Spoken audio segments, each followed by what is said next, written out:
नमस्कार साथियों, मैं चित्र प्रभात त्रिशरण संस्थापक सम्राट अशोक बौद्ध महासंघ। आज हम चर्चा करेंगे नारी शक्ति बंधन अधिनियम पर। महिला आरक्षण का सवर्णीकरण या ओबीसी महिलाओं को वास्तविक आरक्षण, इस पर चर्चा होगी। नए संसद भवन में भाजपा की महिला आरक्षण पर नई कूटनीति और नया खेल, इस पर चर्चा होगी। महिला आरक्षण विधेयक लोकसभा से पास हो गया, राज्यसभा में पेश होगा। इसके बाद ही राष्ट्रपति की मंजूरी के बाद ये कानूनी तौर पर प्रभावी होगा। 454 वोटों से पारित सभी दलों का समर्थन मिला है। इसके लिए बहुत बहुत धन्यवाद एवं साधुवाद सभी विपक्षी दलों को भी। नारी सशक्तिकरण को मिलेगा बढ़ावा, ये मोदी जी कह रहे हैं, हमारे पीएम। लेकिन किस समाज की महिलाओं को ये बढ़ावा मिलेगा, इस पर चर्चा होगी। एससी एसटी समाज की महिलाओं को उसके पूर्व में ही मिले हुए आरक्षण पर मुहर क्यों? ओबीसी महिलाओं को आरक्षण से बाहर क्यों? इस पर चर्चा होगी। आरक्षण विधेयक लागू होने से पहले जातिगत जनगणना क्यों नहीं कराया गया? ये चर्चा का विषय है। क्या सरकार 2024 के चुनाव के मद्देनजर आनन फानन में ओबीसी का वोट लेने के लिए ये बिल लेकर आई है और इस पर बिल लाकर लाभ उठाना चाहती है? इस पर चर्चा करेंगे हम लोग। तो ओबीसी कोटे के बिना, सुन ले सरकार, ओबीसी कोटे के बिना यह बिल बिल्कुल अधूरा है। तमाम सवाल है। भाजपा का कहना है कि सभी विपक्षी पार्टियां महिला आरक्षण बिल से विरोध किया है। सवाल ये नहीं कि ये विपक्षी दल विरोधी कर रहे हैं या विरोध में है। सवाल ये है कि महिला आरक्षण विधेयक बिल से ओबीसी महिलाएं को बाइकाट क्यों किया गया और एससी एसटी महिलाओं को उनके पूर्ववत आरक्षण में ही क्यों रखा गया? ये सोचनीय विषय है। इसका विरोध है। तब तो ये जैसे पहले थी वैसे ही जस का तस रह जाएंगी। इनका विकास नहीं होगा, आगे नहीं आएंगी। हमेशा स्मृति ईरानी, सीतारमण आदि ही केवल पैदा होती रहेंगी देश में। ओबीसी एससी एसटी समाज में फूलन देवी, मायावती, राबड़ी देवी, फूलमतिया देवी आदि कभी पैदा ही नहीं होगी। ईडब्ल्यूएस का विपक्षी दलों ने समर्थन किया था, उस दिन को याद करें। उससे ओबीसी समाज को क्या मिला? घंटा मिला। वैसे ही महिला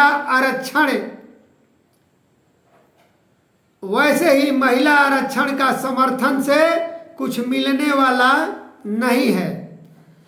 वैसे ही चिल्लाते रहें जैसे ईडब्ल्यूएस में चिल्ला कर हो हल्ला करके बाद में शांत हो गए थे, वैसे ही फिर शांत हो जाएंगे। ईडब्ल्यूएस हो या महिला आरक्षण, ये सरकार की तानाशाही रवैया है और इस तानाशाही रवैया को विपक्ष और ओबीसी एससी एसटी समाज भली भांति समझ रहा है। आगामी चुनाव में मुंह तोड़ जवाब देगा यह समाज, यदि समय रहते सरकार रवैया और ये पैंतरा नहीं बदलता है और ओबीसी महिलाओं को भागीदारी नहीं देता है, तो बीजेपी को ओबीसी के भरोसे जो सरकार बना रही थी अब तक, वो भरोसा टूट जाएगा और सरकार चारों खाने चित हो जाएगा हमेशा के लिए। Congress, Sapa, Basapa, RJD, JDU, DMK, NCP आदि सभी विपक्षी दलों ने इस महिला आरक्षण विधेयक का हृदय से स्वागत किया है और समर्थन किया है, परंतु उनका कहना है कि ओबीसी का जो कोटा है उसे उन्हें अलग दिया जाए, ये उनकी मांग है। यहाँ तक कि भाजपा के ही उमा भारती, अनुप्रिया पटेल आदि कई नेत्री और नेताओं ने ओबीसी के पक्ष में अपना सरकार के खिलाफ मोर्चा खोल दिया है। अब इसका उत्तरदायित्व या जिम्मेदारी बनता है, ये भाजपा की जिम्मेदारी है और मोदी जी की जिम्मेदारी है कि ओबीसी महिलाओं को आरक्षण देकर साबित करें कि वह भी ओबीसी विरोधी नहीं है। देश की बहुसंख्यक आबादी ओबीसी की भावनाओं की सरकार कदर करे और बिल का संशोधन करके प्रस्तुत करे, नहीं तो आने वाले समय में 2024 के चुनाव में इसका परिणाम बहुत ही भयावह होगा। आप दिन रात हिंदू हिंदू और सनातन सनातन की राग अलापते हैं, बीजेपी और आरएसएस राग अलापती है। इस पर गहन चिंतन करें। ओबीसी तो हिंदू है, अरे ओबीसी के अलावा मुस्लिम, सिख, ईसाई, बौद्ध सभी धर्मों में ओबीसी के लोग हैं। क्या उन्हें आप आरक्षण दे रहे हैं? इस्लाम में मुस्लिम पसमानदा है।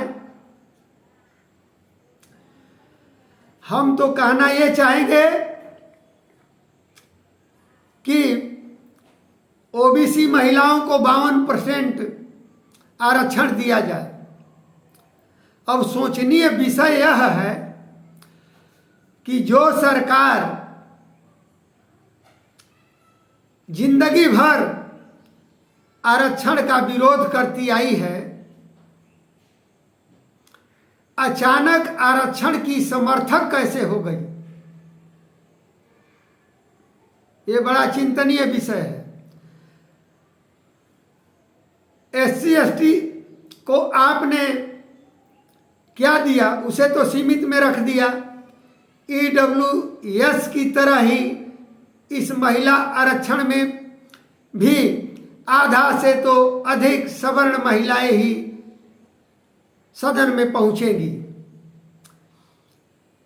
बेटी बचाओ बेटी पढ़ाओ का नारा बुलंद करने वाले, सोचो इस नारा का क्या होगा।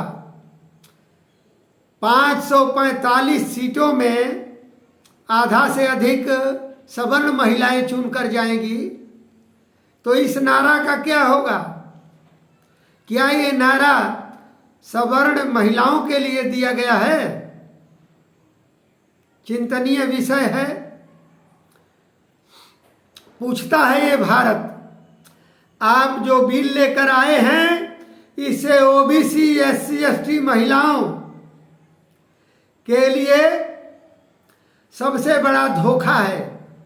नीतीश कुमार ने भी बिहार में पंचायती राज में महिलाओं को आरक्षण दिया, जिसमें ओबीसी, एससी, एसटी महिलाओं को अलग से आरक्षण दिया था। विचार करें, अभी समय है। एक तरफ आप दिखावे में पिछड़े दलितों के, उन गरीब मजलूमों के पैर धोते दिखते हैं, तो दूसरी तरफ उनका हक मारने से भी बाज नहीं आते। आज आज़ादी के बाद से अब तक कुल 650 महिलाएं ही सदन में पहुंची हैं, जिसमें ओबीसी SC ST मात्र 2.5% महिलाएं पहुंची हैं। अरे उस समय तो मान लेते हैं 20 काल चल रहा था, अब तो ये आपका अमृत काल चल रहा है। इस काल को वास्तविक रूप देने के लिए सरकार कदम उठाए और किसी की हकमारी न करे। और आगे कहना है कि भाजपा में कुर्सी से चिपके हुए ओबीसी SC ST जो नेता नेत्री मौन हैं, जनता ने आपको प्रतिनिधि बनाकर भेजा है, ये न भूलें। ये जनता है, सब जानता है जनाब। कुर्सी पर ये जनता जिसको बैठाना जानती है, उसे कुर्सी से उतारना भी जानती है। मोदी जी कहते हैं कि मैं भी ओबीसी हूं, मैं ओबीसी समाज से आता हूं, चाय बेच करके काम किया है मैंने। अच्छी बात है, लेकिन इनके अंदर जो प्राण है वो सवर्ण की है। अमित शाह कहते हैं कि हमारी पार्टी में सबसे अधिक ओबीसी ही हैं।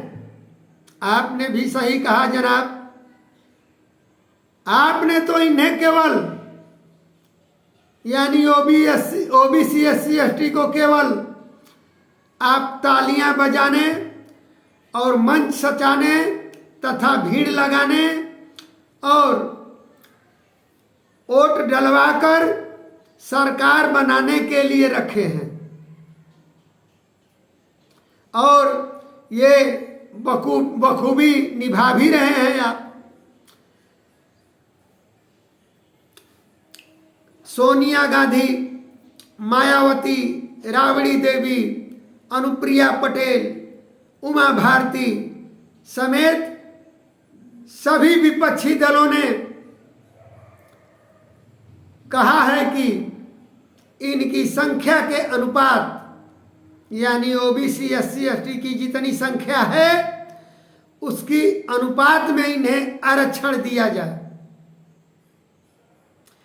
तब जो है आपके इस महिला आरक्षण विधेयक जो है सार्थक होगा। यदि सरकार इस पक्ष में सही निर्णय नहीं लेती है तो याद रखे 2024 में 2014 में इसी वजह से पिछली सरकार गई थी। बीजेपी भी 2024 में इसी वजह से जाएगी। ये अपने गमछे में गांठ दे लीजिएगा। ओबीसी नेता और SC ST नेता भी कान खोलकर सुन लें।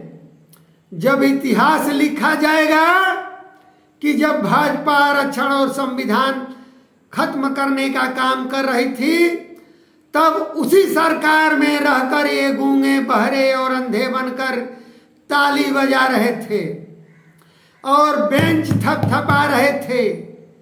आने वाली पीढ़ियां पूछेगी तो क्या जवाब देंगे? भारत के सर्वोच्च पद पर आसीन महामहिम राष्ट्रपति जी को नए संसद भवन के शिलान्यास और उद्घाटन में नहीं बुलाया गया। नए सत्र के शुभारंभ में, नए संविधान में, नए संसद भवन में नहीं बुलाया गया। इतना बड़ा अपमान और कुछ नहीं हो सकता। और मैं बता दूं कि दुनिया का कोई भी मुल्क अपने देश के ऐसे पद पर आसीन राष्ट्रपति प्रधानमंत्री को इस तरह का अपमान कभी नहीं करेगा जो इन्होंने किया है। उसी नए संसद भवन में ईशा गुप्ता, कंगना आदि हीरोइनों को आमंत्रित किया गया है, लेकिन अपने सर्वोच्च पद पर आसीन महामहिम राष्ट्रपति महोदया को नहीं बुलाया गया। क्यों? क्योंकि आदिवासी समाज से आती हैं या इसमें कोई और राज है?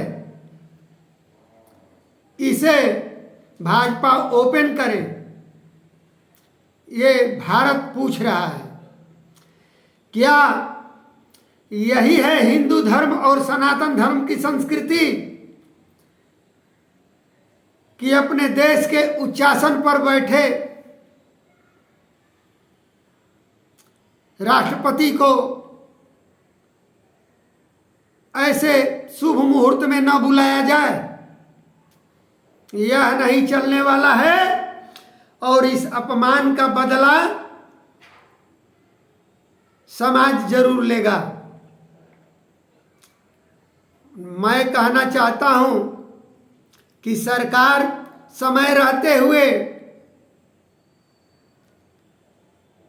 इस बिल में संशोधन करे और संशोधन करके ओबीसी और एससी एसटी महिलाओं को भी अलग से आरक्षण देकर शामिल करे, तभी इस बिल का सार्थक कदम सिद्ध होगा।